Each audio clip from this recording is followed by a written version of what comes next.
Yes. Hello, good evening, नमस्कार, राधे राधे। कैसे हैं आप सारे के सारे?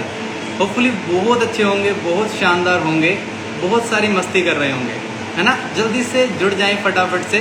जैसा कि आप सभी को पता था, हम लोग 6 डेज नोट सेट 5 चैलेंज, है ना, 6 डेज नोट सेट 5 चैलेंज, आज उसका पहला दिन है, डे 1 है। और हम सारे के सारे 6 डेज नोट सेट 5 चैलेंज के लिए मैंने आप सभी को बताया था। Good evening everyone, good evening प्यारे प्यारे बच्चों। मैंने यहाँ कहा था कि हम 6 डेज के अंदर मैक्सिमम इम्पोर्टेंट टॉपिक्स कवर करने की कोशिश करेंगे, है ना। और इस मैक्सिमम इम्पोर्टेंट टॉपिक्स को कवर करने के लिए ही मैंने 6 डेज का चैलेंज रखा है, जिसके अंदर हम लोग कोशिश करेंगे रोज एक सब्जेक्ट के अंदर जितने मैक्सिमम टॉपिक्स आ सकते हैं उनको कवर करें। वीडियो ज़्यादा लंबी ना बने, इसलिए जल्दी से शुरुआत करते हैं। वीडियो की रिक्वेस्ट सेंड ना करें प्लीज़। लाइव वीडियो को मैं ज्वाइन नहीं करवा पाऊंगा, आपको माफ़ करें, ठीक है, क्योंकि वीडियो पब्लिक रहने वाली है बहुत सारी, ठीक है। चलें जल्दी से फटाफट से बात करते हैं पीडियाट्रिक्स की। आज का डे 1 है हमारा 6 डेज नॉट सेट 5 चैलेंज में, और पहला दिन पीडियाट्रिक के नाम पहला दिन। क्या आप सभी को आवाज़ क्लियर आ रही है? एक बार फटाफट बताएं मेरी, क्या मेरे को सभी प्रॉपर सुन पा रहे हैं? कोई बैकग्राउंड नॉइज तो नहीं है? प्रेरणा जी, अवनी जी, जल्दी से बताएं। तिष्का जी, गुड इवनिंग, जल्दी से बताएं कि आप सभी मुझे परफेक्ट सुन पा रहे हैं? क्या मेरी आवाज़ बिल्कुल प्रॉपर है? क्या आप सभी को बिल्कुल परफेक्ट? चलिए सबसे पहले शुरुआत करते हैं। सबसे पहला क्वेश्चन तुम्हारे एग्जाम का, लो बर्थ वेट। आप सभी को पता है लो बर्थ वेट को हम 3 पार्ट्स में डिवाइड करते हैं। एक तो होता है हमारा लो बर्थ वेट, एक होता है वेरी लो बर्थ वेट, एक होता है एक्सट्रीमली लो बर्थ वेट। आप सभी को पता है 3 पार्ट में डिवाइड किया गया। लो बर्थ वेट 2.5 किलो से कम का बच्चा, very low birth weight 1.5 kilo से कम का बच्चा, extremely low birth weight 1 kilo से कम का बच्चा। वेरी वेरी इंपॉर्टेंट क्वेश्चन तुम्हारे एग्जाम में कई बार पूछा जाता है बच्चों। तुम्हारे एग्जाम में मोर्टेलिटी रेट्स के बारे में भी बहुत बार पूछा जाता है। निशा ठाकुर जी कह रहे हैं सर कूलर की आवाज़ आ रही है। क्या आप सभी को और किसी को भी कूलर की आवाज़ आ रही है क्या? एक बार जल्दी से बताएं, कूलर की आवाज़ क्या सभी को सुनाई दे रही है? किसी को बैकग्राउंड नॉइज सुनाई दे रही है, सूं सूं आ रही है क्या? अगर ऐसा लग रहा है तो जल्दी से बंद करवा देते हैं, बताएं जल्दी से।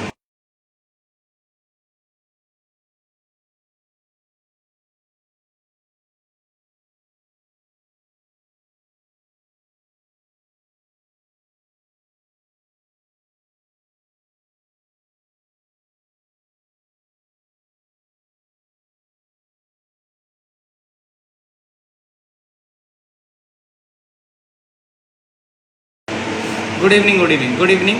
मेरी आवाज़ नहीं आ रही क्योंकि मैं बोल नहीं रहा था, ठीक है। अभी आ जाएगी मेरी आवाज़। जल्दी से आप लोग पहले शेयर कर दें फटाफट वीडियो को, है ना। वीडियोस को फटाफट शेयर करें, फिर जल्दी से आप सभी को मेरी आवाज़ आने वाली है।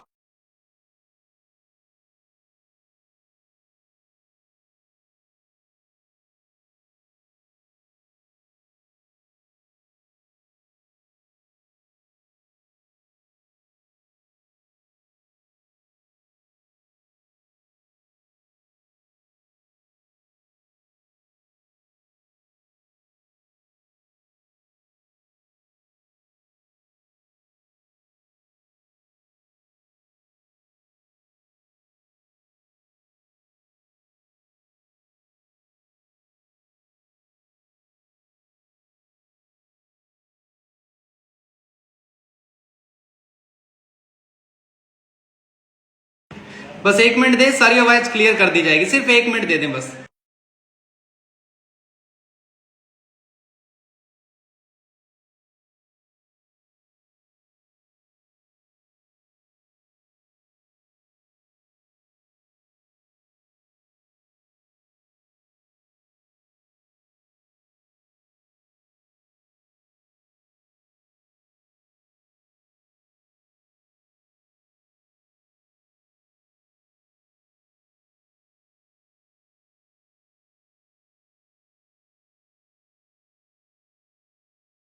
सही आ रही है अब? कोई परफेक्ट, कोई बैकग्राउंड नॉइस मेरे हिसाब से अब नहीं आ रही होगी। क्या सब कुछ क्लियर है? जल्दी से बताएं।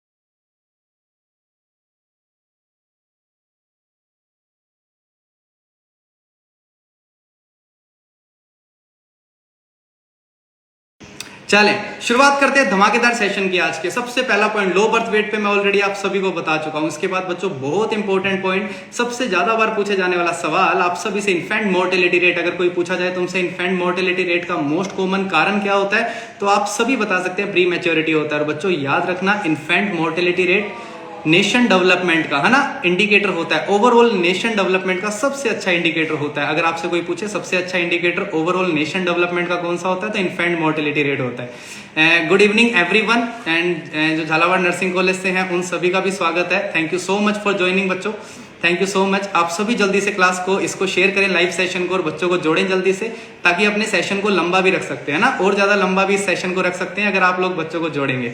Love from Jhalawar, love you too Sonu ji, कैसे हैं आप? बहुत बढ़िया, thank you so much Sonu ji. Class को प्लीज शेयर करें, है ना, क्लास या लाइव सेशन को प्लीज शेयर करें। चलो जल्दी से फटाफट मैं कुछ पूछता जाऊंगा, आप लोग रिप्लाई भी करते जाएं। उसका मोर्टेलिटी, मैटरनल मोर्टेलिटी रेशियो की बात करूं या मैटरनल मोर्टेलिटी रेट की बात करूं बच्चों, तो जल्दी से बताएं। इसका मोस्ट कॉमन कारण होता है PPH, postpartum haemorrhage.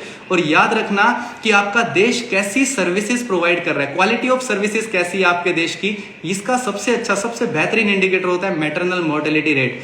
MMR, maternal mortality rate, आपको सबसे अच्छे तरीके से बताएगा कि आपके देश में क्वालिटी ऑफ सर्विसेज कैसी है ना। हाल फिलहाल में मैटरनल मोर्टेलिटी रेट को हमने बहुत कम कर दिया गया है, हम बहुत कामयाब हुए इसके अंदर। तो ये एक बहुत इंपॉर्टेंट क्वेश्चन बन जाता है आप सभी के एग्जामिनेशन पॉइंट ऑफ व्यू से। चले फटाफट वैक्सीनेशन पे बात करते हैं। पीपीएच मोस्ट कॉमन कॉज होता है, बिल्कुल पीपीएच का। अगर प्राइमरी और secondary PPH, most common cause of primary PPH is uterine atonicity, most common cause of secondary PPH is retained placental tissue. One of the most important point याद रखें, अगर तुमसे प्राइमरी पीपीएच पूछा जाए तो वो 24 आवर्स तक, within 24 hour primary PPH रहता है। सेकेंडरी पीपीएच की अगर मैं बात करूं बच्चों, तो याद रखना 24 घंटे से 12 हफ्ते तक, 12 वीक्स, 6 हफ्ते याद नहीं रखना किसी बच्चों को, तुम गलती करके आते हो, ठीक है। इन्फेंट मोर्टेलिटी रेट नेशन के डेवलपमेंट का सबसे अच्छा इंडिकेटर है ना। चलें इसके बाद अपने वैक्सीनेशंस की बात करते हैं। 1978 में हमने शुरुआत करी थी expanded programme for immunization of DPT, BCG, measles and OPV. आप सभी को पता है 1985 में हम लेके आए universal immunization schedule, universal immunization programme.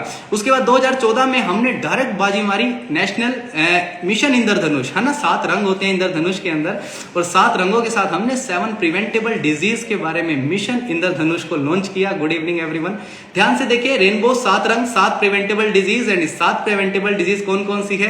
Hepatitis B, measles, BCG और OPV, diphtheria, pertussis and tetanus. याद रखें हाल फिलहाल 2020 के अंदर हम लोग अब जो बात कर रहे हैं, इंटेंसिफाइड मिशन इंद्रधनुष को हम लोग लॉन्च कर चुके हैं। इंटेंसिफाइड मिशन इंद्रधनुष, जिसके अंदर हम लोगों ने पेंटावेलेंट को लॉन्च कर दिया है, पेंटावेलेंट वैक्सीन भी उसके अंदर आ गई है। याद रखना, वेरी वेरी इंपॉर्टेंट। एक बहुत इंपॉर्टेंट क्वेश्चन तुम लोगों से पूछा जाता है बच्चों, याद रखें। वो सबसे इंपॉर्टेंट क्वेश्चन कौन सा होता है कि फुल्ली इम्यूनाइज और कंप्लीटली इम्यूनाइज चाइल्ड में क्या फर्क होता है ना। गुड इवनिंग रचित रैया जी, कैसे हैं आप? याद रखना, कई बार ये क्वेश्चन तुम्हारे एग्जाम में आता है कि एक फुल्ली इम्यूनाइज चाइल्ड और कंप्लीटली इम्यूनाइज चाइल्ड में क्या फर्क है बच्चों। One of the important major difference in fully immunize and completely immunize child is, fully immunize child बोलते हैं कि आज की तारीख तक क्या उसने सारे वैक्सीनेशन लगवा लिए हैं, आज के तारीख तक, जिस उम्र के अंदर वो तुम्हारे पास, जिस दिन तुम्हारे पास आया है, क्या उस दिन तक उसने सारे वैक्सीनेशंस लगवा लिए हैं। This is called fully immunization, fully immunize child. अगर कोई कंप्लीटली इम्यूनाइज चाइल्ड की बात करे तो 23 महीने की, 23 मंथ ऑफ एज तक, 23 महीने की उम्र तक किसी बच्चे ने कितनी वैक्सीनेशंस लगवाई है, this is called completely immunize child. बच्चों 1 साल तक जो वैक्सीन लगवाई जा सकती है ना, 1 साल तक, वो वैक्सीन के नाम याद रखें। पेंटावेलेंट वैक्सीन 1 साल तक लगवाई जा सकती है, बीसीजी वैक्सीन 1 साल की उम्र तक लगवाई जा सकती है, rota virus, IPv vaccine, pneumococcal vaccine, ये 1 साल तक लगवाई जा सकती है। सिर्फ 1 दिन तक वैक्सीन कौन सी लगवाते हैं, याद रखना, सिर्फ 1 डे, सिर्फ 1 दिन तक कौन सी वैक्सीन लगवाई जाती है, that is hepatitis B 0 dose. और तुम सभी को मैंने 1000 बार बता रखा है, हेपेटाइटिस बी 0 डोज हमें सिंपल सी भाषा में क्या बताता है, हेपेटाइटिस बी 0 डोज हमें मदर टू चाइल्ड ट्रांसमिशन को प्रिवेंट करना सिखाता है। 5 साल तक हम डीपीटी को लगा सकते हैं, 5 साल को हम मीजल्स को, रुबेला को, विटामिन ए को हम 5 साल तक लगवा सकते हैं। 7 साल की उम्र तक हम डीपीटी की बूस्टर डोज लगवाई जा सकती है, और 15 साल तक जैपनीज एंसेफेलाइटिस लगाई जा सकती है। ये सारे डाटा याद रखें, आपके जैसा मर्जी क्वेश्चन आए, है ना, जैसा मर्जी क्वेश्चन आए, आप सभी कभी गलत नहीं करके आएंगे। उसके बाद तुम्हारे एग्जाम में बहुत सारे क्वेश्चंस पूछे जाते हैं कि बच्चों हम लोग वैक्सीन को स्टोरेज के ऊपर काफी ज्यादा क्वेश्चंस आते हैं तुम्हारे एग्जाम के अंदर। तो सबसे ज्यादा हीट सेंसिटिव वैक्सीन के ऊपर क्वेश्चन आता है, कोल्ड सेंसिटिव, फ्रीज सेंसिटिव पे क्वेश्चन आता है ना। हीट सेंसिटिव वैक्सीन जल्दी से बताएं। फटाफट आंसर करें, है ना, जल्दी से। मयूर जी, विराज राजपूत जी, मधु जी एंड गोविंद जी, जल्दी से बताएं इसका answer. Heat sensitive, maximum heat sensitive vaccine कौन सी है? नेहा जी, टीटी नहीं है, this is not TT. Maximum heat sensitive vaccine कौन सी होती है बच्चों, याद रखें। अगर तुम्हारे एग्जाम में क्वेश्चन आता है मैक्सिमम हीट, बिल्कुल पोलियो, बिल्कुल पोलियो सही आंसर है, परफेक्ट आंसर है। बट सर कई बार क्वेश्चन एग्जामिनर समझदार होता है तो वो अनकॉन्जुगेटेड क्वेश्चन में क्या डाल देता है, क्वेश्चन में अनकॉन्जुगेटेड बीसीजी डाल देता है। तो सबसे ज्यादा heat sensitive vaccine unconjugated BCG होती है। बट ठीक है, वो आप लोगों के लेवल ऑफ बियॉन्ड है, नहीं पूछते तुमसे, पोलियो पूछा जाता है। तो maximum heat sensitive vaccine polio होता है। और अगर तुम लोगों से पूछा जाए कि जरा बताएं सबसे ज्यादा फ्रीज सेंसिटिव वैक्सीन कौन सी होती है, फ्रीज सेंसिटिव वैक्सीन कौन सी होती है, जल्दी से बताएं। फ्रीज सेंसिटिव वैक्सीन कौन सी होती है, जल्दी से इसका आंसर बताएं, फिर अपने आगे बढ़ते हैं। बच्चों रिप्रोडक्टिव एंड चाइल्ड हेल्थ आप सभी को पता होगा, फ्रीज सेंसिटिव वैक्सीन मैं नहीं बताऊंगा, ठीक है, ये क्वेश्चन तुम्हें पता है। चलें रिप्रोडक्टिव एंड चाइल्ड हेल्थ की बात करते हैं। अर्चना जी ध्यान से सुनिएगा, रिप्रोडक्टिव एंड चाइल्ड, बिल्कुल क्या बात है, तुम सभी बड़े तेज हो रहे हो आजकल, है ना, सभी को हर चीज पता होती है। रिप्रोडक्टिव आरसीएच, है ना, आरसीएच के कंपोनेंट, 5 कंपोनेंट याद रखना बच्चों आरसीएच के। एक तो सबसे पहला कंपोनेंट होता है सेफ मदरहुड, दूसरा कंपोनेंट होता है चाइल्ड सर्वाइवल, तीसरा होता है एडोलसेंट हेल्थ, चौथा होता है prevention of RTI and STDs and fifth होता है फैमिली वेलफेयर एंड प्लानिंग। वापस से सुने, 5 component of RCH, reproductive and child health. तुम्हारे एग्जाम में कई बार पूछा जाता है child survival, adolescent health, safe motherhood, family welfare and planning, prevention of RTI and STDs. ये सेफ आरसीएच के कंपोनेंट होते हैं। आरसीएच की अप्रोचेस की बात करें, 3 अप्रोच होती है आरसीएच प्रोग्राम की, है ना। हर्षिका जी ध्यान देना, life cycle approach, client centred approach और कम्युनिटी पार्टिसिपेशन। इस 3 अप्रोच के साथ हम लोग आरसीएच प्रोग्राम के अंदर आगे बढ़ते हैं। बच्चों के लिए चाइल्ड सर्वाइवल कंपोनेंट काम में आता है, मदर के लिए मदर सेफ मदरहुड कंपोनेंट यहाँ पे हम लोग काम में लेते हैं। काफी इंपॉर्टेंट क्वेश्चन है, तुम्हारे एग्जाम में कई बार पूछा जाता है, गलती मत करके आना, ठीक है। चल आगे बढ़ते हैं फटाफट से। अनीमिया मुक्त भारत की बात करें फटाफट। अनीमिया मुक्त भारत क्या आप सभी को पता है, यहाँ पे 6x6 स्ट्रेटेजीज को बोला जाता है। यहाँ पे 6 इंस्टीट्यूट होते हैं, 6 ही इसकी स्ट्रेटेजीज होती है ना। 6 इंस्टीट्यूट, 6 इंटरवेंशन होते हैं और 6 यहाँ पे कौन होते हैं, 6 यहाँ पे बेनिफिशियरीज होते हैं, ठीक है। आप बहुत क्लोज हो कैमरा के, थोड़ा दूर जाना सर। क्यों, अच्छा नहीं लग रहा क्या मैं अच्छा नहीं लग रहा पास से फोड़ दिए जाओगे, समझ गए, मस्ती करोगे तो। चलें ध्यान से सुने दोबारा से बच्चों, यहाँ पे अनीमिया मुक्त भारत को 6x6 स्ट्रेटेजी कहा जाता है। अनीमिया मुक्त भारत की बात करूं मैं अगर, तो यहाँ पे 6 इंस्टीट्यूट पार्टिसिपेट करते हैं, 6 इंटरवेंशंस लिए जाते हैं और 6 बेनिफिशियरीज होते हैं यहाँ पे, ठीक है। 6 बेनिफिशियरीज में सबसे इंपॉर्टेंट बेनिफिशियरीज तुम्हारी प्रेग्नेंट मदर होती है, प्रेग्नेंट फीमेल होती है, जिसके अंदर हम 60 mg elemental iron and 500 microgram folic acid की डोज देते हैं। याद रखना, एलिमेंटल आयरन 60 mg होता है। आयरन देने का सबसे अच्छा समय होता है खाना खाने के 2 घंटे बाद।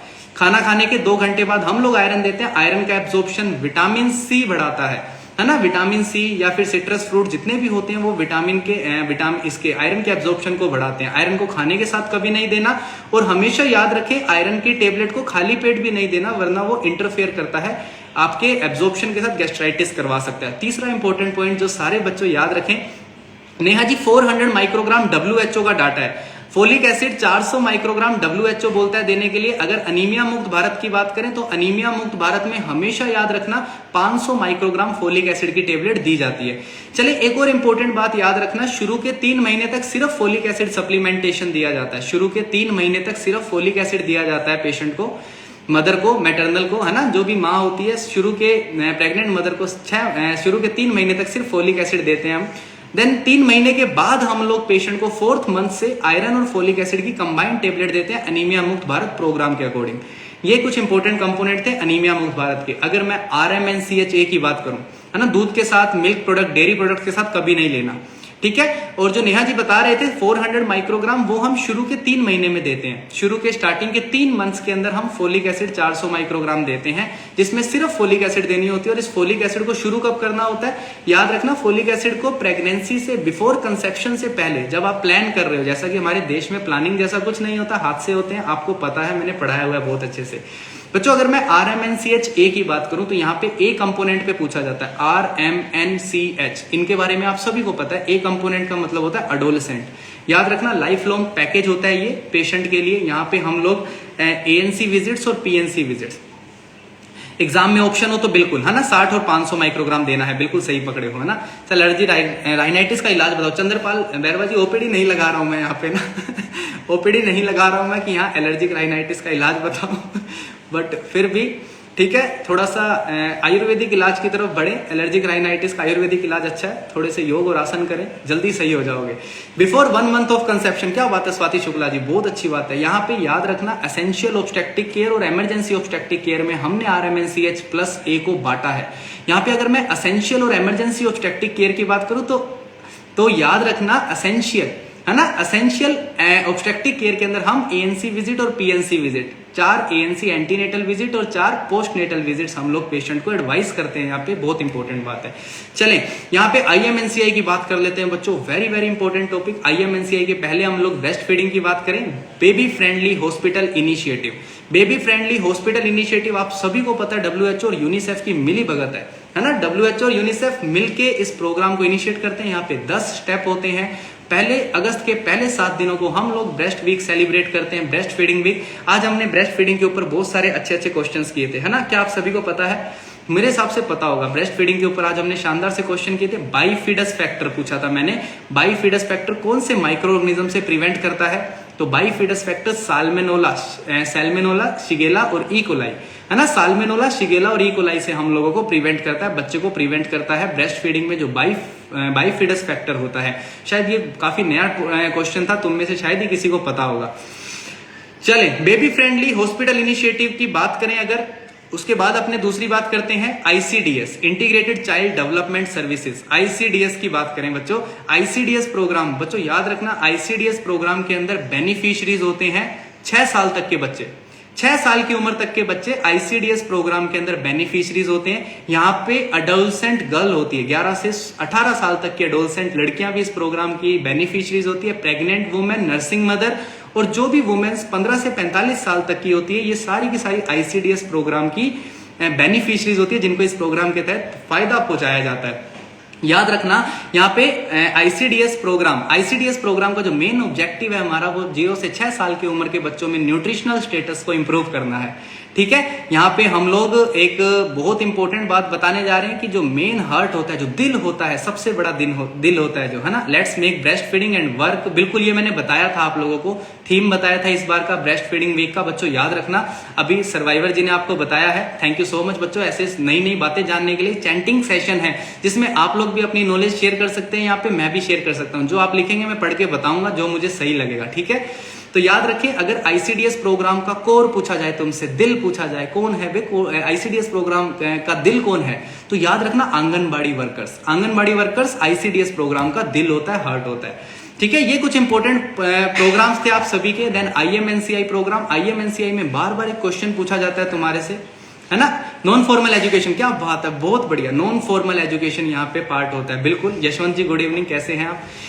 सुने मेरी एक इंपॉर्टेंट बात, अगर मैं IMNCI प्रोग्राम की बात करूं तो यहाँ पे integrated management of neonatal and childhood illness, है ना। Integrated management of neonatal and childhood illness is a definition of IMNCI programme. IMNCI programme के अंदर तुम्हारे एग्जाम में 3 कलर कोडिंग पूछी जाती है। कलर कोडिंग कौन कौन सी 3 कलर कोडिंग है, बताएं जल्दी से।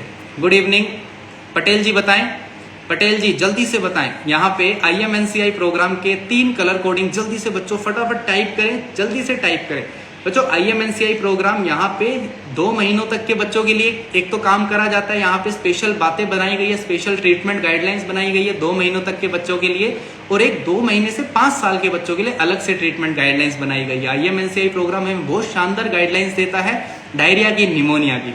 ठीक है, येलो, पिंक एंड ग्रीन। ठीक है, yellow, pink and green. Pink green बोला जाए तो घर पे भेज दे, बढ़िया है बच्चा, चकाचक एकदम, दवाई लिख के दे, छोटी मोटी, बच्चा ठीक हो जाएगा, है ना। पिंक के बाद, ग्रीन के बाद आता है येलो। येलो में थोड़े बहुत इंटरवेंशंस लेने की जरूरत है। मयूर वाला जी, रेड बोलोगे तो आपको भी फोड़ दिया जाएगा। ठीक है, फोड़ दिए जाओगे, रेड नहीं बोलना, कितनी बार बताया।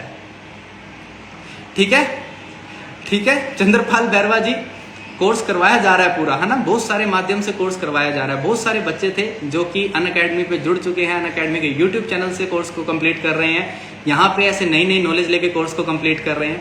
तो प्लीज ऐसे इंपॉर्टेंट चीजें आप लोग जल्दी से कंप्लीट करें, जल्दी से ऐसे इंपॉर्टेंट नॉलेज को गेन करें। कोर्स कैसे भी कंप्लीट हो सकता है, ठीक है, वो मेरी कोई मजबूरी रही होगी, तो उसको समझें।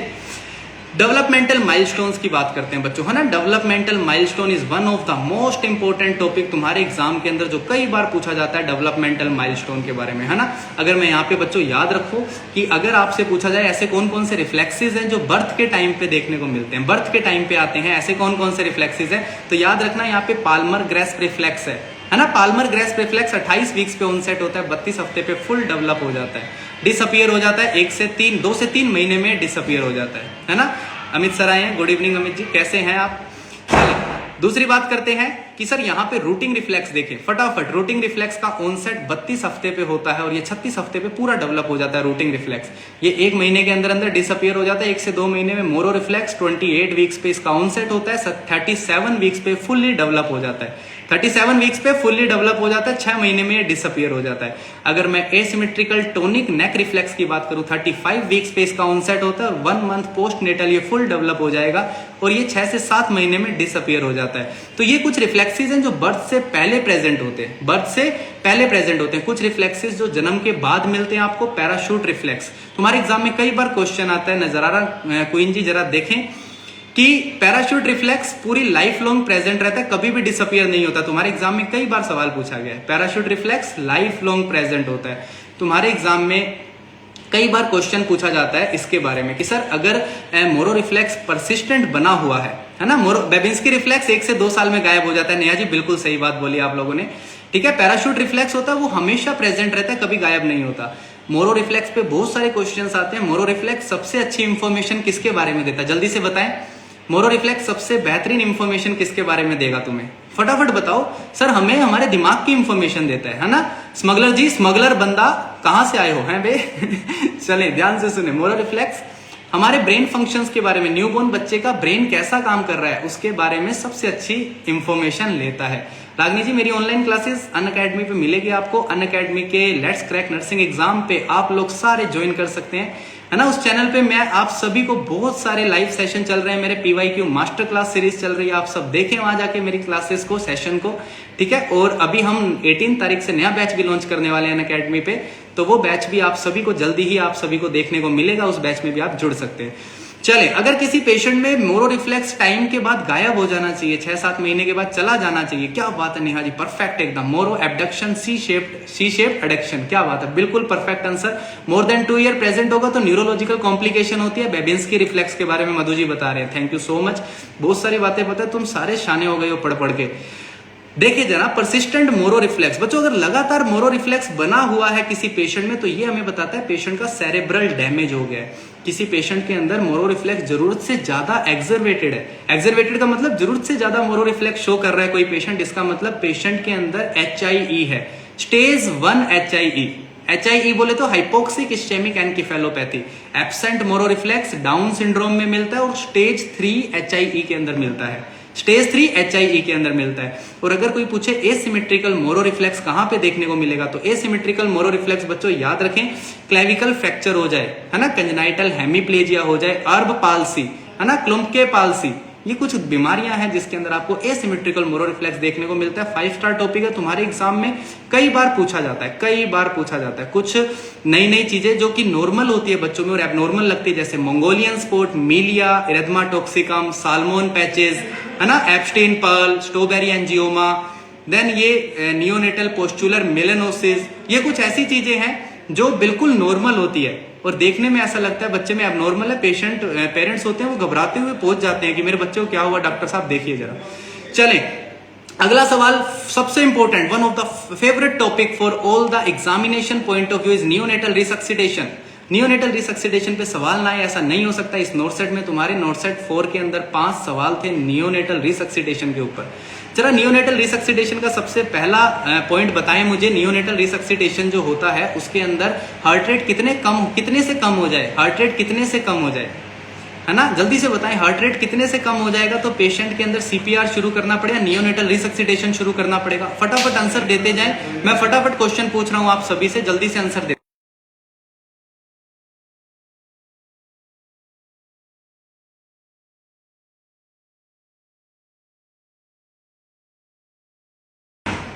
जल्दी से बताएं, लेस देन 100, 120, अलग अलग आंसर आ रहे हैं। यादव CP जी कह रहे हैं पानी आ गया, CP जी चंद्रपाल यादव जी, एम्स पटना में बैठ के मुस्कुरा रहे हो तुम, हैं? चलें, याद रखें तुम सारे गलत हो 100 और 120 वाले। आज के बाद ये क्वेश्चन गलत मत करके आना। लेस देन 60 है ना, नियोनेटल रिसक्सिटेशन शुरू करने का सबसे इंपॉर्टेंट पैरामीटर बच्चों लेस देन 60 है। जैसे ही लेस देन 60 हो जाए, है ना, ऐसा ही होता है क्या सर, लेस देन 60, बिल्कुल बच्चों याद रखें। जैसे ही 60 से कम हार्ट रेट हो जाती है पेशेंट की, तब आपको नियोनेटल रिसक्सिटेशन शुरू कर देना है। ठीक है, नियोनेटल रिसक्सिटेशन शुरू कर देना है, आपको चेस्ट कंप्रेशन शुरू कर देना है 60 से कम होते ही।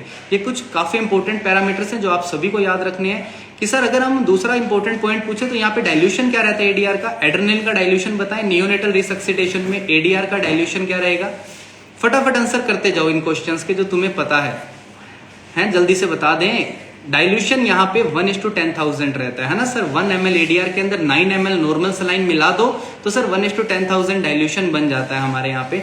अगर मैं यहाँ पे तुमसे डोज पूछूं मैं कि सर डोज क्या रहती है, डोज क्या रहेगी नियोनेटल रिसक्सिटेशन के अंदर, एडीआर की डोज क्या रहती है, तो सर 0.01 to 0.03 ml पर केजी, 0.01 to 0.03 ml पर केजी डोज रहेगी। ये सारे क्वेश्चंस तुम्हारे एग्जाम में रिपीटेडली आस्क्ड क्वेश्चंस है जो तुमसे पूछे गए हैं। चलें, स्टार्टिंग के अंदर इनिशियल असेसमेंट करना होता है, बिल्कुल 1/3 ऑफ स्टर्नम प्रेस करना होता है, बिल्कुल 2 थंब टेक्निक हमें यूज करनी होती है नियोनेटल रिसक्सिटेशन करते time. Bag and mask ventilation use करते हैं जिसका 3:1 ऑप्शन रहता है ना, 3:1 आंसर रहता है बैग एंड मास्क वेंटिलेशन का। काफी इंपॉर्टेंट पॉइंट है जो आपको याद रखना है। 3:1 है ना, मतलब 90 chest compression and 30 bar ventilation देना है, तो 3:1 इसको डिवाइड करते हैं तो आंसर आता है। आईवी रूट सबसे अच्छी वेन यूम्बलाइकल वेन होती है जहां पे हम एडीआर देते हैं पेशेंट को। और तीसरा सबसे इंपॉर्टेंट क्वेश्चन, चलिए बताएं, अगर यूम्बलाइकल वेन नहीं मिल रही है किसी पेशेंट में तो इमरजेंसी में दूसरा सबसे बेहतरीन रूट कौन सा है पेशेंट को एडीआर देने का? मैक्सिमम 3 डोज देनी होती है, बिल्कुल। अगला सवाल फटाफट से बताएं मुझे। 2 रेस्क्यू के अंदर 2 थंब टेक्निक यूज करी जाती है। रेशो यहाँ पे 30:2 रहेगा, चाहे एक बंदा हो चाहे 2 बच्चा हो, 2 बंदे हो। नियोनेट के केस में हमेशा 30:2 होता है ना। चलें जल्दी से बताएं जल्दी से बताएं, फटाफट बताओ। मैंने एक क्वेश्चन पूछा तुम लोगों से कि अगर हमारे को फटाफट से यूम्बलाइकल वेन नहीं मिलती है, यूम्बलाइकल वेन नहीं मिली, मैं ढूंढ रहा हूँ है ना पेशेंट के अंदर, मैंने पूरा जोर लगा दिया यूम्बलाइकल वेन का, मुझे यूम्बलाइकल वेन नहीं मिली, मैं इमरजेंसी के अंदर क्या करूंगा बताएं? रौनक दादी जी, बिल्कुल बच्चों को मौका दें, ठीक है। हम सब निकल चुके हैं, कहीं ना कहीं अच्छी जगह पहुंच चुके हैं और अब इन बच्चों को मौका दें। बहुत सारे बच्चे कह रहे हैं सर फीमोरल, बहुत सारे बच्चे बोल रहे हैं वेरिकोस, अलग अलग आंसर आ रहे हैं यहाँ पे ना। But one of the very important question जो तुम्हारे एग्जाम में कई बार पूछा गया है, मैंने तुमसे वेन नहीं पूछा कि अगर यहाँ पे पेशेंट के अंदर यूम्बलाइकल वेन नहीं मिली तो दूसरी सबसे अच्छी वेन कौन सी होगी, मैंने ये नहीं पूछा तुमसे। मैंने तुमसे पूछा दूसरा सबसे अच्छा रूट कौन सा होगा, ठीक है। तो दूसरा सबसे अच्छा रूट, जैसा कि कंश जी कह रहे हैं, एंडोट्रैकियल रूट होता है। वो पुरानी गाइडलाइंस थी, चेंज हो चुकी है। सबसे बेहतरीन सेकंड सबसे अच्छा रूट होता है इंट्राओशियस रूट। इंट्राओशियस रूट होता है, याद रखना। एंडोट्रैकियल रूट से हम लोग बंद कर चुके हैं, हमने काटा मार दिया है एंडोट्रैकियल रूट पे। आजकल हम एंडोट्रैकियल रूट से एडीआर देना प्रेफर नहीं करते, इंट्राओशियस रूट से दिया जाता है। डायरेक्टली हम लोग नीडल लेते हैं, इंट्राओशियस रूट के अंदर डायरेक्ट बोन मैरो में दवाई जाती है, ठीक है। वेरी इंपॉर्टेंट क्वेश्चन तुम्हारे नियोनेटल रिसक्सिटेशन के ऊपर कई बार तुम्हारे एग्जाम में क्वेश्चन आता है, जो कि याद रखें सबसे अच्छा मेथड एंडोट्रैकियल ट्यूब डालने के बाद मुझे कंफर्म करना है एंडोट्रैकियल ट्यूब सही जगह गई है या नहीं गई। एंडोट्रैकियल ट्यूब सही जगह गई है या नहीं गई, सबसे अच्छा रूट क्या है? क्या एक्सरे करवा लिया जाए? क्या पेशेंट का एक्सरे करवा लिया जाए? जल्दी से बताएं। इंट्राओशियस है वो, इंट्राओक्यूलर रूट नहीं है। रागिनी जी प्लीज सही करना, उसको करेक्ट करें। ऑटो करेक्ट हो गया लगता है तुम्हारे कीबोर्ड के अंदर, इंट्राओशियस है वो। अच्छा, नेहा जी ने कहा सर एक्सरे होगा, क्या बात है, बहुत शानदार। नेहा जी मजा आ गया। नेहा जी एक एक्सरे कहा, अनु जी ने एक्सरे कहा। एंडोट्रैकियल ट्यूब डालने के बाद सबसे बेहतरीन तरीका एक्सरे होता है। हम लोग ईटी ट्यूब को एक्सरे से चेक कर सकते हैं, ऐसा फोड़ेंगे पकड़ के सभी को, कैप्नोग्राफी है ना। एक्सरे इज नॉट द सबसे exact technique, capnography is the exact method. याद रखें, कैप्नोग्राफी सबसे अच्छा तरीका होता है एंडोट्रैकियल ट्यूब की कंफर्मेशन, एंडोट्रैकियल ट्यूब का प्लेसमेंट कंफर्म करने के लिए बिल्कुल CO2 मॉनिटरिंग कैप्नोग्राफी से हम लोग करते हैं। सर सीपीआर का रेशो रिपीट करें प्लीज, सोफी बहादुर जी। यहाँ पे अगर मैं बच्चों की बात करूं, चिल्ड्रंस की बात करूं, तो याद रखें सीपीआर का जो रेशो रहेगा बच्चों के अंदर वो हमेशा 30:2 रहता है। 30:2 रहता है हमेशा, चाहे एक रेस्क्यूअर हो चाहे 2 हो, है ना, हमेशा 30:2 रहेगा। बट अगर मैं बड़ों की बात करूं तो सिंगल बंदे के अंदर रेशो 30:2 रहता है और डबल 2 लोग हो जाएंगे तो 15:2 हो जाएगा, ठीक है। चलें ये इंपॉर्टेंट पॉइंट था, कैप्नोग्राफी इंपॉर्टेंट पॉइंट था। एक्सरे वालों तुम्हारे एक्सरा कर दूंगा, मैं बता रहा हूं, याद रखें इस इंपॉर्टेंट पॉइंट को।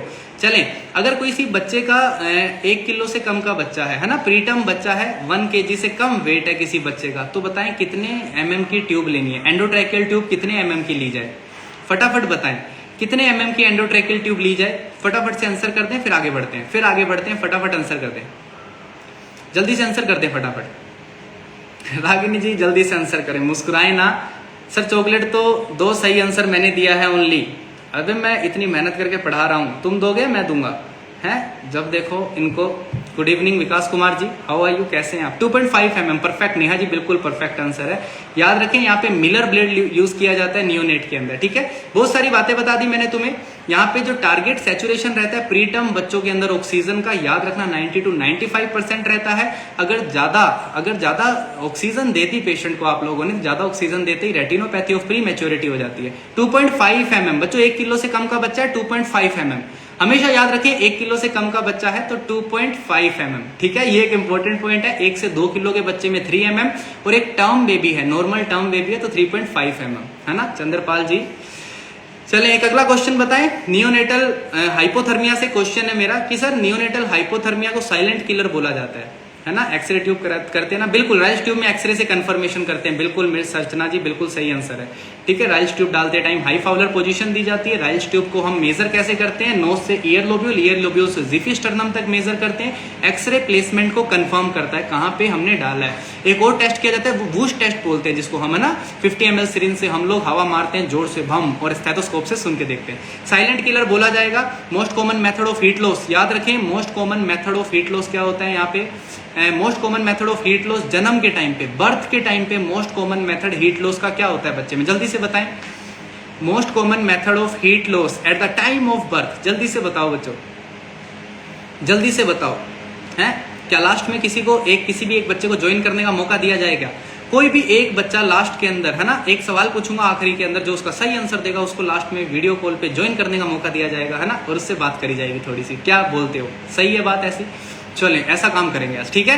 लास्ट के अंदर किसी भी एक बच्चे को जो सवाल पूछूंगा आखिरी में, और जो उसका सही जवाब देगा उसको वीडियो कॉल पे ज्वाइन करवाया जाएगा और उससे कुछ अच्छी सी बात की जाएगी। चलें, अगर जन्म के टाइम पे मोस्ट कॉमन मेथड बताया जाए हीट लॉस का, most common method at the time of birth, जल्दी से बताएं बच्चों, जल्दी से बताएं, जल्दी से बताएं। मोस्ट कॉमन मेथड, रेडिएशन गलत आंसर है बच्चों, रेडिएशन गलत आंसर है। एट बर्थ पूछा है मैंने। जन्म के टाइम पे बच्चा बिल्कुल गीला होता है, और अगर बच्चा बिल्कुल गीला होता है, एमनियोटिक फ्लूइड में लिपटा हुआ होता है, तो जब भी बच्चा गीला होगा तो इवेपोरेशन मोस्ट कॉमन मैकेनिज्म होता है एट टाइम ऑफ बर्थ। जन्म के समय पे at the time of birth most common mechanism evaporation होता है बच्चों। आफ्टर बर्थ कौन सा होता है? आफ्टर बर्थ रेडिएशन होता है, आफ्टर बर्थ रेडिएशन होगा। याद रखना, आज के बाद गलती मत करके आना प्लीज, कुछ नई बातें भी हैं जो शायद मैंने तुम्हें नहीं पढ़ाई, ठीक है। तो ये एक इंपॉर्टेंट पॉइंट है जो आप सभी को पता होना चाहिए, ठीक है। वापस से सुने, मोस्ट कॉमन तरीका क्या होता है, most common at birth, most common method जो होता है हीट लॉस का, जन्म के टाइम पे बच्चा पूरा गीला हुआ होता है तो वो इवेपोरेशन है। आफ्टर बर्थ के टाइम पे क्या होता है, रेडिएशन होता है ना। हीट जनरेटर या एक्सचेंज मैकेनिज्म इंक्यूबेटर में कौन सा होता है, कन्वेक्शन होता है। कौन सा होता है, कन्वेक्शन होता है। Heat loss mechanism radiant warmer में कौन सा होता है, कन्वेक्शन होता है। ये भी एक इंपॉर्टेंट पॉइंट याद रखें। अगर मैं रेक्टल टेम्परेचर की बात करूं, रेक्टल टेम्परेचर में हमें कितना थर्मामीटर को इंसर्ट करना होता है रेक्टम के अंदर, तो 3 सेंटीमीटर टर्म बेबी में इंसर्ट किया जाता है और 2 सेंटीमीटर प्री टर्म में इंसर्ट किया जाता है। मोस्ट इंपोर्टेंट कौन सा सोर्स होता है हीट लॉस का, रेडिएशन होता है, ठीक है। मोस्ट इंपोर्टेंट साइट कौन सी होती है, खोपड़ा होता है बच्चे का। वेरी वेरी इंपॉर्टेंट पॉइंट याद रखें। ब्राउन फैट प्रेजेंट होता है नेप ऑफ नेक पे। मोस्ट कॉमन साइट बच्चे में ब्राउन फैट कहां प्रेजेंट होता है, नेप ऑफ नेक पे प्रेजेंट होता है, इंट्रास्कैपुलर एरियाज पे प्रेजेंट होता है। सॉरी, यहां तक कोई बात समझ ना आई हो तो जल्दी से, कोई डाउट है तुम्हें तो पूछें फटाफट। चलें, सर्फेक्टेंट थेरेपी की बात करते हैं। क्या आप सभी को पता है सर्फेक्टेंट थेरेपी दी जाती है न्यूबॉर्न के अंदर, सॉरी प्रीटर्म बच्चों के अंदर, है ना। जो बच्चे टाइम से पहले पैदा हो जाते हैं उनके अंदर हम सर्फेक्टेंट थेरेपी देते हैं। मदर को इंजेक्शन लगाया जाता है ना। मदर को हम लोग स्टीरॉइड्स देते हैं, मदर को हम लोग एंटीनेटल स्टीरॉइड्स देते हैं। एंटीनेटल स्टीरॉइड्स की अगर मैं बात करूं, 2 टाइप के स्टीरॉइड्स दिए जाते हैं, है ना। 2 टाइप के स्टीरॉइड्स दो टाइप के स्टेरॉइड्स यहाँ पे दिए जाते हैं। एंटीनेटल स्टेरॉइड्स की बात करें जाए बच्चों, तुम्हें सभी को पता है, यहाँ पे डेक्सामेथासोन और बीटामेथासोन दिया जाता है। मेरा क्वेश्चन तुमसे ये है, इंडिया के अंदर कौन सा स्टेरॉइड ज्यादा कॉमन यूज करते हैं? अपने भारत देश में ज्यादा कॉमनली कौन सा स्टेरॉइड यूज करते हैं, बीटामेथासोन या डेक्सामेथासोन? जल्दी से आंसर बताएं, जल्दी से आंसर बताएं। इंडिया के अंदर मोस्ट कॉमनली कौन सा मेथड यूज किया जाता है? जल्दी से बताओ, इंडिया के अंदर मोस्ट कॉमन कौन सा मेथड यूज किया जाता है? फटाफट बताएं।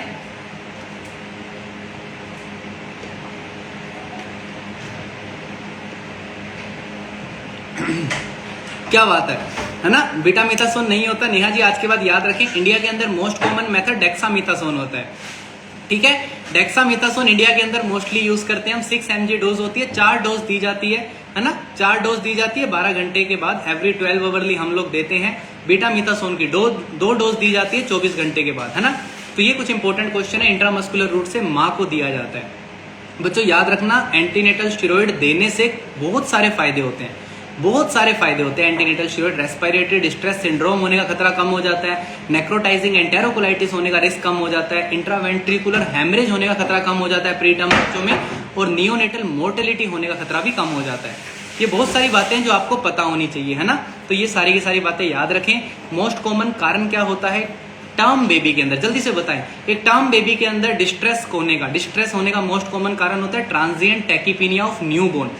Transient tachypnoea of newborn. अगर कोई पूछे पोस्ट टर्म बच्चे के अंदर मोस्ट कॉमन डिस्ट्रेस का कारण क्या होता है, तो याद रखना पोस्ट टर्म बच्चे के अंदर meconium aspiration syndrome most common कारण होता है डिस्ट्रेस का। अगर कोई पूछा जाए सर्फेक्टेंट के अंदर सबसे अच्छा कंपोजिशन किसका होता है, लेसिथिन का होता है। किसका होता है? लेसिथिन का। अमनियोटिक फ्लूइड में सर्फेक्टेंट कब दिखाई देगा? 28 हफ्ते पे दिखाई देगा। किस पे कब दिखाई देगा? 28 वीक्स पे दिखाई देता है। Most common respiratory distress pre term बच्चे में कौन सा होता है? याद रखें, याद क्या रखना है, रेस्पिरेटरी डिस्ट्रेस सिंड्रोम या फिर हाइलिन मेम्ब्रेन डिजीज। नमस्ते सर जी, अब गद्दारी नहीं करूंगा। क्या बात है ईशान जी, थैंक यू सो मच। किसी भी बच्चे ने अगर गद्दारी करी तो ऐसे फोड़े जाओगे, बता रहे हैं। गद्दारी नहीं करने का मतलब पता है क्या है तुम्हें? सिलेक्शन। गद्दारी नहीं करने का सीधा और सटीक मतलब है सिलेक्शन, और मैं हर बच्चे से सिलेक्शन की उम्मीद रखता हूं। हर बच्चा इतनी मेहनत कर रहा है तो प्लीज सिलेक्शन करें, ठीक है रोकी भाई? इंडिया अपना है, केजीएफ अपना है, सब कुछ अपना है, ठीक है? चलें आगे की बात करते हैं फटाफट। सर अगर एडवांस इफेक्ट है ना, एडवांस इफेक्ट इंट्राट्रैकियल रूट की बात की जाए तो इंट्राट्रैकियल रूट यूज इसीलिए नहीं किया जाता, ये डीसैचुरेशन और ब्रेडिकार्डिया करवा देता है, इसलिए आजकल हम इंट्राट्रैकियल रूट को यूज नहीं करते, ठीक है? तो ये कुछ इंपॉर्टेंट पॉइंट है जो आप लोग याद रखें। कंजेनाइटल डायफ्रेगमेटिक हर्निया के अंदर एक चीज कॉन्ट्रा इंडिकेटेड होती है, मैंने कई बार पढ़ाई है तुम्हें, बताएं ऐसी कौन सी चीज होती है जो कॉन्ट्रा इंडिकेटेड होती है? कंजेनाइटल डायफ्रेगमेटिक हर्निया के अंदर कौन सी ऐसी चीज है जो कॉन्ट्रा इंडिकेटेड होती है? फटाफट बताएं, फटाफट। खटीक जी, अंश जी जल्दी से बताएं, अंश जल्दी से बताएं। राजस्थान सीएचओ का रिजल्ट नहीं आ रहा, राजस्थान सीएचओ का रिजल्ट नहीं आ रहा। सोचें, दिमाग लगाएं कि जितने एग्जाम में बैठे हो हर एक एग्जाम में सफल होके निकले, ठीक है? हर एक एग्जाम में सफल होके निकले। तुम चिंगारी ही जलाए रखना, 10 घंटे पढ़ाई ना सही 5 घंटे ही बनाए रखना, मरना भी नहीं। कहाँ गया? खुद पर तुम यकीन बनाए रखना, ठीक है? मरना भी नहीं, रन छोड़ना भी नहीं है, खुद पर यकीन तुम बनाए रखना। बिल्कुल, हमें जितना खुद पे यकीन है उतना किसी को नहीं होगा, बिल्कुल। अंश जी क्या बात है? Bag and mask ventilation, bag and mask ventilation Contra indicated होती है, कंजेनाइटल डायफ्रेगमेटिक हर्निया में कभी नहीं देना। चले, नियोनेटल जोंडिस, जोंडिस जल्दी से, जोंडिस पे बहुत शानदार जवाब आया था, एक सवाल आया था मेरे पास जोंडिस के ऊपर, है ना? नेहा जी ध्यान से सुने, जोंडिस पे एक क्वेश्चन पूछा गया कि फिजियोलॉजिकल जोंडिस के अंदर, फिजियोलॉजिकल जोंडिस में अगर तुमसे कोई पूछता है कि पर डे रोज कितने से ज्यादा बिलिरुबिन का लेवल नहीं बढ़ सकता? विकास जी पूछ रहे सर 4th ईयर को पास किए, अभी तैयारी कैसे करें? 4th ईयर अगर पास कर लिए तो फिर लग जाए तैयारी को, है ना? अब पूछने वाली क्या बात है इसके अंदर, ठीक है? अब पूछना ही नहीं है तैयारी कैसे करें, अब तो 4th ईयर पास कर लिया, अब तैयारी करने का दिन है और शानदार तरीके से जुट जाएं। पहले सिलेबस कवर करें, देन एमसीक्यूज के पीछे ऐसा पढ़ें जैसा पहले प्यार के पीछे कोई इंसान पढ़ता है। समझ आ गई बात? ऐसे multiple choice question, image based question, previous year questions के पीछे पड़ जाएं जैसे कोई पहले प्यार के पीछे पड़ता है। अगर इतनी शिद्दत से एमसीक्यूज, प्रीवियस ईयर क्वेश्चंस और इमेज बेस्ड क्वेश्चंस के पीछे पड़ गए, भरोसा रखें कामयाबी खुद चल के आएगी। लड़की आए ना आए, कामयाबी जरूर आएगी। समझ गए? चले अगला सवाल, सर 5 mg पर डेसीलीटर से ज्यादा कभी नहीं होगा। बिल्कुल बच्चों याद रखना, फिजियोलॉजिकल जॉन्डिस की सबसे खूबसूरत बात है कि पर डे जॉन्डिस के अंदर जो बिलिरुबिन है, टोटल बिलिरुबिन का लेवल 5 mg पर डेसीलीटर से ज्यादा कभी नहीं होता। वेरी वेरी इंपॉर्टेंट क्वेश्चन, याद रखना। जल्दी से बताएं, my first love is not set. बिल्कुल बिल्कुल यही चीज याद रखनी है। अगला एक और सवाल है तुम सभी से कि अनकॉन्जुगेटेड बिलिरुबिन ज्यादा खतरनाक होता है या कॉन्जुगेटेड बिलिरुबिन ज्यादा खतरनाक होता है? जल्दी से बताएं, अनकॉन्जुगेटेड बिलिरुबिन ज्यादा डेंजरस है या कॉन्जुगेटेड बिलिरुबिन ज्यादा डेंजरस है? जल्दी से बताएं, जल्दी से बताओ, अनकॉन्जुगेटेड बिलिरुबिन ज्यादा डेंजर है। Thank you so much Madhu ji, thank you so much. Network issue है, कोई बात नहीं। बताएं, अनकॉन्जुगेटेड बिलिरुबिन ज्यादा खतरनाक होता है? बिल्कुल बोला, अनकॉन्जुगेटेड बिलिरुबिन ज्यादा खतरनाक होता है। ये ब्लड ब्रेन बैरियर को क्रॉस कर जाता है, और अगर ये ब्लड ब्रेन बैरियर को क्रॉस कर जाएगा तो याद रखना क्या करवा देता है, ये क्या करवा देता है? एनसेफेलोपैथी करवा देता है, ब्रेन के अंदर कर्निकटेरस करवा देता है। वेरी वेरी इंपॉर्टेंट क्वेश्चन जो आप लोगों को पता होना चाहिए। ठीक है, चलें, ये सारी बातें आप सभी को पता है। डबल वॉल्यूम एक्सचेंज ट्रांसफ्यूजन इसके अंदर जॉन्डिस में करवाया जाता है, जो बहुत सीवियर स्टेज आती है तब करवाया जाता है double volume exchange transfusion. Severe hyperbilirubinaemia में करवाया जाता है, एंटी-डी एंटीबॉडीज को निकालने के लिए करवाया जाता है। याद रखना, यहाँ पे हम लोग पेशेंट के अंदर बहुत इंपॉर्टेंट पॉइंट जो आपको मैं बता रहा हूँ, ये बहुत बार एग्जाम में आए हुए हैं। अगर कोई तुमसे पूछता है कर्निकटेरस का, कर्निकटेरस है ना, बिलिरुबिन एनकेफेलोपैथी का अर्ली साइन क्या होता है? बिलिरुबिन एनकेफेलोपैथी का अर्ली साइन होता है हाइपोटोनिया। या फिर पूछा जाए तुमसे सबसे पहले बच्चा क्या करेगा? बच्चा सबसे पहले खाना पीना छोड़ देगा, पुअर फीडिंग। सबसे पहले बच्चा फीडिंग करना बंद कर देगा, पुअर फीडिंग, याद रखें। Then hypotonia, then Moro reflex गायब हो जाता है। यहाँ पे very very important component of pathological jaundice kernicterus, है ना। अगर कर्निकटेरस के लेट साइन की बात करूं, ओपिस्थोटोनस पोजीशन, बल्जिंग एंटीरियर फोंटानल, है ना। सर ब्लड ट्रांसफ्यूजन का बताओ, जॉन्डिस के अंदर डबल वॉल्यूम ब्लड ट्रांसफ्यूजन करवाया जाता है ना। हम 3 वे यूज करते हैं। 3 वे के अंदर 2 अलग अलग जगह होती है ना, एक जगह 10-10 ml की सिरिंजेस लगाई जाती है ना। एक तरफ से हम 10 ml ब्लड को पहले निकालते हैं, देन दूसरी साइड से हम फ्रेश ब्लड, हमेशा याद रखना double volume blood exchange transfusion newborn बच्चे में कभी भी स्टोर आरबीसी, पैक्ड आरबीसी को यूज नहीं किया जाता। हाथों हाथ फ्रेश ब्लड को ट्रांसफ्यूज किया जाता है। एक साइड से 10 ml निकाला जाएगा, दूसरे साइड से 10 ml को पुश किया जाता है। ठीक है, ये एक इंपॉर्टेंट पॉइंट है, याद रखना। हम लोग एक साइड से 10 ml निकालेंगे, दूसरे साइड से 10 ml को पुश करेंगे। मैक्सिमम 160 से 180 ml पर केजी ब्लड हम लोग कर सकते हैं एक्सचेंज। 160 से 180 ml हम लोग पर केजी एक्सचेंज कर सकते हैं। याद रखें, क्वांटिटी याद रखें। फ्रेश ब्लड लेना होता है 72 घंटे से पहले, 72 घंटे से पहले। ठीक है, यहाँ पे सबसे पहले स्टोमक कंटेंट को एस्पिरेट करना होता है, पेट को बिल्कुल खाली करना होता है, यूम्बलाइकल वेन, यूम्बलाइकल आर्टरी को यूज करना होता है, और हर 50 ml ब्लड को ट्रांसफ्यूज करने के बाद कैल्शियम ग्लूकोनेट लगाना होता है। कैल्शियम ग्लूकोनेट का इंजेक्शन लगाना होता है ताकि बच्चे को टिटेनी से प्रिवेंट किया जा सके। वेरी वेरी इंपॉर्टेंट, यहाँ पे फिनोबार्बिटोन ड्रग ऑफ चॉइस होती है जॉन्डिस के अंदर। ठीक है, 50 ml के बाद कैल्शियम देते हैं। वेरी गुड बच्चों, याद रखना। कर्निकटेरस के अंदर bulging anterior fontanelle, raised ICP, diminished tendon reflexes, deep tendon reflex, opisthotonus position, ये सारी चीजें आप लोगों को देखने को मिलेगी। And one of the favourite topic for the examiner in jaundice is Kramer's zone, है ना। कार्मर्स जोन के ऊपर क्वेश्चन पूछा जाता है बार बार। 5 से 7 mg पर डेसीलीटर फेस और नेक पे होता है, याद रखें। यहाँ पे चेस्ट और अपर एब्डोमेन 7 से 9, लोअर एब्डोमेन एंड थाई 9 से 11, एंड लेग एंड आर्म 11 से 13, एंड पाम एंड सोल्स 13 से 15 या मोर देन 15। ठीक है, ये था कुछ आज का खास सेशन जिसके बारे में मैंने बहुत सारी बातें बताई। क्यों ना एक बहुत शानदार सा क्वेश्चन आप लोगों से पूछ लिया जाए आखिरी में। है क्या कोई ऐसा है क्या जो थोड़ी सी ऐसे चर्चा करना चाहता है मेरे साथ लास्ट के अंदर? जल्दी से बताएं, कोई है क्या ऐसा जो थोड़ी सी चर्चा करना चाहता है मेरे से? जल्दी से बताओ, सबसे पहले जल्दी से बताएं, कोई ऐसा है क्या जो मुझसे थोड़ी सी देर चर्चा करना चाहेगा? कोई ज्वाइन होना चाहेगा या फिर रहने देते हैं? रहने दें क्या? चले रहने देते हैं, छोड़ें। ठीक है, रहने देते हैं, किसी और दिन ज्वाइन कराएंगे। कल वापस से कुछ ऐसा ही सेशन रहेगा ना। नो डाउट हम सब कुछ नहीं कवर कर पाए, बट हमने बहुत सारी बातें नहीं सीखी आज, है ना। कल ऐसे ही हम कुछ ओबीजी के बारे में बातें करेंगे। कल ओबीजी के बारे में बहुत सारी नई नई बातें जानने की कोशिश करेंगे। ओबीजी के बारे में बहुत सारी नई नई बातें जाननी शुरू करेंगे। ऑफलाइन बैच हो गया क्या? ऑफलाइन बैच की तैयारी चल रही है, बट शायद हम पहला बैच हमारा अनअकैडमी का ऑफलाइन लॉन्च करने जा रहे हैं जोधपुर के अंदर। सबसे पहला हम जोधपुर के अंदर लॉन्च करने की तैयारी कर रहे हैं बच्चों।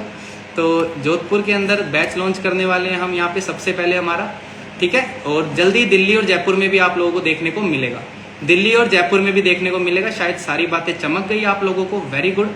चलें, एक छोटा सा सवाल आप सभी से पूछा जाता है बलार्ड स्कोर के ऊपर, है ना। एक छोटा सा सवाल आप लोगों से बलार्ड स्कोर के ऊपर पूछा जा रहा है, ठीक है। Thank you so much. एक छोटा सा सवाल, आखिरी सवाल आप सभी से बलार्ड स्कोर के ऊपर, बलार्ड स्कोरिंग, है ना, जो न्यूरोलॉजिकल और फिजियोलॉजिकल मैच्योरिटी के बारे में बताता है। हर्षी पटेल जी कह रहे हैं सर गुजरात भी आएंगे क्या? हर्षी जी गुजरात की बात देखते हैं, वरना आप दिल्ली आ जाइएगा पढ़ने के लिए, है ना। दिल्ली में हमारा अनअकैडमी का ऑफलाइन सेंटर जब भी खुले आप दिल्ली आ जाइएगा। ध्यान से सुने, एक बलार्ड स्कोर पे आखिरी क्वेश्चन है, फिर अपने सोचते हैं जिस बच्चे का सही आंसर आएगा और जो इच्छुक होगा, जो चाहता है ज्वाइन होना, उससे बात करेंगे थोड़ी सी, अगर वो चाहता है तो। मुझे क्वेश्चन बताएं, बलार्ड स्कोर के अंदर अगर किसी पेशेंट का, है ना, बलार्ड स्कोर के अंदर एक टर्म बच्चे का, एक टर्म बेबी पैदा हुआ है, नॉर्मल टर्म बेबी पैदा हुआ है, तो मुझे बस ये बताएं बलार्ड स्कोरिंग कितनी होगी। एक टर्म बेबी के अंदर, नॉर्मल टर्म बच्चे के अंदर बलार्ड स्कोर कितना होता है? जल्दी से बताएं, बलार्ड स्कोर एक नॉर्मल टर्म बेबी में कितना होता है? थैंक यू सो मच रौनक जी, बिल्कुल जब भी आएंगे जरूर मिलना होगा आपसे। चलें, जल्दी से बताएं, जल्दी से बताएं, बलार्ड स्कोर के अंदर एक टर्म बेबी, गूगल ना करें, गूगल करके जो भी बताएगा मैं पकड़ लूंगा उसको, मैं उसको पकड़ लूंगा। अमन यादव जी कह रहे हैं मुझसे बात करो चंदन सर, बिल्कुल। अमन यादव जी बताएं क्या जानना चाहते हैं आप? नो आइडिया सर, ये क्वेश्चन आपने जानबूझ के मुश्किल पूछा है, आप किसी को ज्वाइन ही नहीं करवाना चाहते हो अपने साथ, इसीलिए आपने ऐसा मुश्किल क्वेश्चन पूछा है ना। चलें, यहाँ पे मेरे पास बहुत सारी रिक्वेस्ट आई हुई है ना, जल्दी से बताएं कौन ज्वाइन करना पसंद करेगा। चलें, हम आज किसी को एक्सेप्ट करने की मंजूरी दे दे क्या? जल्दी से बताएं। एमपी में भी आ जाएं सर जी। हाँ, एमपी में तो मैं आता जाता रहता हूँ ना, जब भी उज्जैन आना होगा आप सभी से मिलेंगे, ठीक है। चलें, ठीक है। यहाँ पे बलार्ड स्कोर टर्म बेबी का, किसी बच्चे ने सही आंसर नहीं दिया, मैं बता देता हूँ। टर्म बेबी का बलार्ड स्कोर 35 होता है। बलार्ड स्कोर मैक्सिमम 50 होता है, मिनिमम -10 होता है। बलार्ड स्कोर हमें प्री टर्म और टर्म बेबी के बारे में और पोस्ट टर्म बच्चे के बारे में बताता है। जितना ज्यादा कम बलार्ड स्कोर होगा उतना प्री टर्म बेबी होता है, जितना ज्यादा बलार्ड स्कोर होगा उतना पोस्ट टर्म बेबी होगा।